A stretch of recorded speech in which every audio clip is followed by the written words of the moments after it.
Hello friends, welcome to my YouTube channel.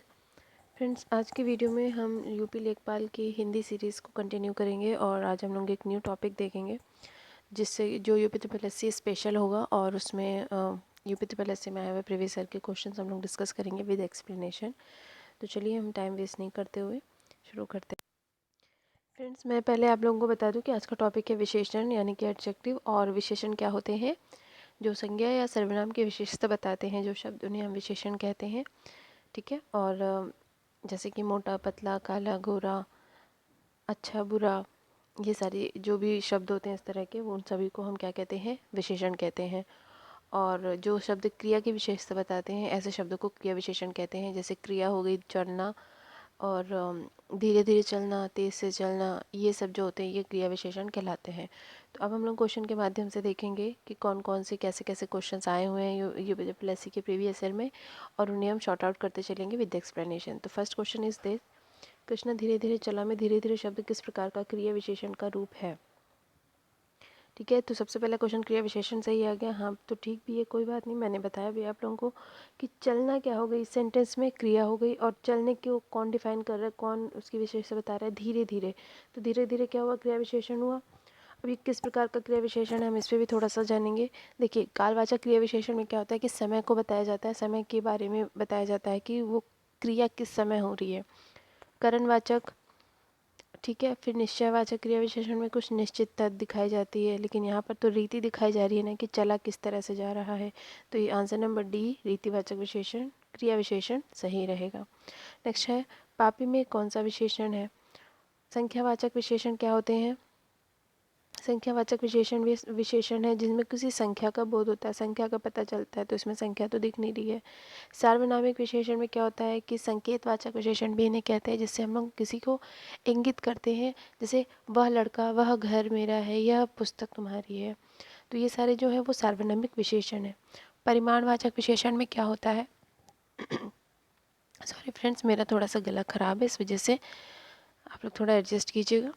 परिमाणवाचक विशेषण में क्या होता है कि परिमाण का बोध होता है, किसी मात्रा का बताया जाता है। जैसे 2 दर्जन केले, 4 लीटर दूध, इस तरह से।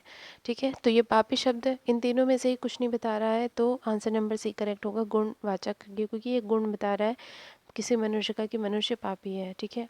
वह थोड़ा बीमार है, इसमें थोड़ा शब्द क्या है? कालवाचक नहीं होगा ना, समय के बारे में नहीं है, स्थानवाचक भी नहीं है, रीतिवाचक भी नहीं है, किसी ढंग के तो बता नहीं रहा है, तो ये परिमाणवाचक हो जाएगा, क्योंकि ये क्वांटिटी बता रहा है, मात्रक को बोध करा रहा है। मेरा घर इसी शहर में है में कौन सा विशेषण है? गुणवाचक नहीं होगा, गुण का कुछ भी यहाँ पर एक्सप्लेनेशन नहीं है, संख्या के बारे में भी नहीं बताया गया, परिमाण क्वांटिटी नहीं है, तो सार्वनामिक विशेषण is the correct answer. Next है, अनुमान का विशेषण क्या होगा? अनुमान का विशेषण होगा अनुमानित। ठीक है। नेक्स्ट, जैसा काम वैसा दाम में जैसा व्याकरणात्मक किस कोटि का है? ठीक है। तो ये क्या है? वैसा, सॉरी, जैसा काम वैसा दाम में जैसा जो शब्द है वो विशेषण को दिखा रहा है, कि विशेषता बता रहा है कि जिस तरह का काम होगा वैसा आपको दाम मिलेगा। तो ये क्या है? विशेषण है। पुस्तकें धड़ाधड़ बिक रही हैं, इसमें धड़ाधड़ शब्द क्या है? धड़ाधड़ क्या है? क्रिया विशेषण है, क्योंकि ये बिकने की विशेषता बता रहा है कि पुस्तकें किस प्रकार से बिक रही हैं, इसलिए क्रिया विशेषण इसका सही आंसर हो जाएगा। उत्कर्ष एक कुशाग्र विद्यार्थी है, इसमें कुशाग्र कौन सा विशेषण है? सार्वनामिक नहीं होगा। ठीक है। परिमाण से पता नहीं चल रहा है, संख्या का कोई जिक्र नहीं यहाँ पे, तो आंसर नंबर डी, गुणवाचक विशेषण इज द राइट आंसर, क्योंकि उत्कर्ष की ये गुण बता रहा है कि वह एक बुद्धिमान या कुशाग्र विद्यार्थी है। राम की गाय बहुत काली है में काली शब्द क्या है? काली क्या है? एक विशेषता बता रहा है, तो विशेषण। आई होप आप लोगों को समझ में आ रहा होगा। सही युग में पहचानना है, काली टोपी नहीं होता, काली टोपी होती है। सुनहरी पत्ता नहीं होता, सुनहरा पत्ता होता। दुबला पतला लड़का सही आंसर है। ठीक है। उड़ता हुआ चिड़िया नहीं होता है, उड़ती हुई चिड़िया होता है। ये क्वेश्चन देखिए यूपी टीजीटी में आए हुए हैं। ठीक है। यूपी टीजीटी में इसी टॉपिक से आए हुए हैं, तो मैंने सोचा इनको भी इंक्लूड कर लेती हूँ, जिससे कि आप लोगों को और अच्छे से प्रिपरेशन हो जाएगी। उत्साह शब्द का विशेषण क्या होगा? उत्साह शब्द का विशेषण हो जाएगा उत्साहित। ठीक है। उत्साहित, आंसर नंबर 20 करेक्ट। नेक्स्ट अब हम लोग देखेंगे यहाँ पे कि निम्न वाक्यों में से क्रिया विशेषण युक्त वाक्य कौन सा है? मैं कल नहीं जाऊँगा, यह फूल सुंदर है, लड़के रोते रोते घर पहुंचा, आज शाम को मत आना। ठीक है, तो इसमें क्रिया विशेषण किसमें है? रोते रोते घर पहुंचा। ठीक है, ये क्रिया को ये विशेषता बता रहा है ना, तो इसलिए इसी हो जाएगा क्रिया विशेषण। नेक्स्ट है, कौन सा विशेषण उपवाक्य है? उपवाक्य वो होते हैं जिनको हम सेपरेट भी करते तो आप अपने में एक अपना कंप्लीट सेंस देते हैं। तो इसमें से सिर्फ आंसर नंबर बी ही है जो कि अगर हम इनको सेपरेट करें सेंटेंसेस को तो ये अपने में एक कंप्लीट सेंस देंगे। जैसे लखनऊ उत्तर प्रदेश की राजधानी है, ये एक सेंटेंस हो सकता है, या लखनऊ एक ऐतिहासिक नगर है, ये दूसरा सेंटेंस भी अपने आप में कंप्लीट है। मीरा ने आधा लीटर दूध पी लिया, इसमें विशेषण क्या है? गुणवाचक। मीरा का कोई गुण थोड़ी बताया जा रहा है, संख्या का भी कोई जिक्र नहीं है, सार्वनामिक भी नहीं है, यहाँ पर परिमाण का जिक्र किया गया, इसलिए answer number C is correct. कोई बच्चा नहीं खेलेगा। अब ये सारे क्वेश्चन आप लोग देख लीजिए, यूपी ट्रिपल एससी के प्रीवियस ईयर के क्वेश्चन हैं। ठीक है, तो ये सब आए हुए हैं क्वेश्चन, इसलिए आप लोग ध्यान दीजिएगा। कोई बच्चा नहीं खेलेगा में अंडरलाइन मतलब कोई वर्ड क्या है? परिमाणवाचक, यहाँ से किसी क्वांटिटी का पता नहीं चल रहा है, गुणवाचक भी नहीं पता चल रहा है, सार्वनामिक विशेषण हो सकता है। ठीक है, नेक्स्ट, कॉफ़ी में कौन सा विशेषण है? काफ़ी, सॉरी कॉफ़ी नहीं काफ़ी। देखिए काफ़ी शब्द, देखिए काफ़ी किसी संख्या को इंगित कर रहा है, लेकिन ये निश्चित नहीं है कि वो कितनी है। ठीक है, तो ये हो जाएगा अनिश्चित। अनिश्चित परिमाणवाचक। परिमाण को तो दिखा रहा है कि मेरे पास काफ़ी काम है, लेकिन ये परिमाण को डिफाइन नहीं कर पा रहा है ना कि वो कितना है, निश्चितता नहीं बता रहा है, इसलिए ये अनिश्चित परिमाणवाचक हो जाएगा।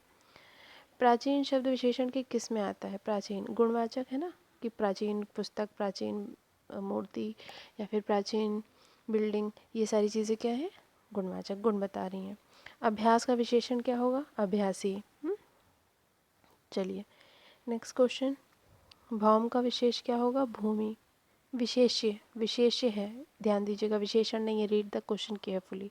विशेष्य वो होता है जिसकी हम विशेषता बताते हैं। जैसे अगर हम कहें कि राम एक अच्छा लड़का है, तो अच्छा शब्द क्या हो जाएगा? विशेषण हो जाएगा, और राम की विशेषता बताई जा रही है, इसलिए राम क्या होगा? विशेष्य हो जाएगा। नेक्स्ट, यह दृश्य बहुत सुंदर है में सुंदर क्या है? बहुत सुंदर क्या है? प्रविशेषण है। तो यहाँ पर मैं थोड़ा सा प्रविशेषण के बारे में बता दूँ कि विशेषण तो वो होते हैं जो संज्ञा सर्वनाम की विशेषता बताते हैं, लेकिन प्रविशेषण जो शब्द होते हैं वो विशेषण को थोड़ा सा और ज़्यादा उसके और थोड़ा उसकी प्रभाव को बढ़ा देते हैं। जैसे बहुत है ना, तो उनको हम प्रविशेषण कहते हैं। नेक्स्ट, गुरु का उत्तम अवस्था क्या होगा? उत्तम 3 तरह की पढ़ी है ना हम लोगों ने, इंग्लिश में पढ़ते नहीं हम लोग, जैसे डिग्रीज पढ़ते हैं एडजेक्टिव की, पॉजिटिव, सुपरलेटिव, कंपैरेटिव, उसी तरह हिंदी में भी होता है उत्तरावस्था, उत्तम अवस्था। तो गुरु का उत्तम अवस्था क्या हो जाएगी? गुरुतम, और उत्तरावस्था क्या हो जाएगी? गुरुतर। ठीक है, नेक्स्ट, महान का उत्तरावस्था क्या हो जाएगा? महत्तर। Answer number C. नेक्स्ट, जलीय का विशेष्य क्या होगा? जलीय, जलीय क्या है? विशेषण है। जलीय का विशेष्य क्या हो जाएगा? जल, मतलब जल से ही वो शब्द बना है। तो ये आज की वीडियो के थे। अब वीडियो बड़ी हो जाएगी, इस वजह से अब मैं नेक्स्ट वीडियो में बाकी के क्वेश्चंस लेके आऊँगी। तो आप लोग प्लीज़ कमेंट सेक्शन में बताइएगा वीडियो कैसे लगी आप लोगों को। आई होप कि आप लोगों को सारी चीज़ें समझ में आ गई होंगी। मैं नेक्स्ट वीडियो जल्दी लेके आऊँगी विशेषण से रिलेटेड। तो keep watching my channel. Thanks for watching. जय हिंद।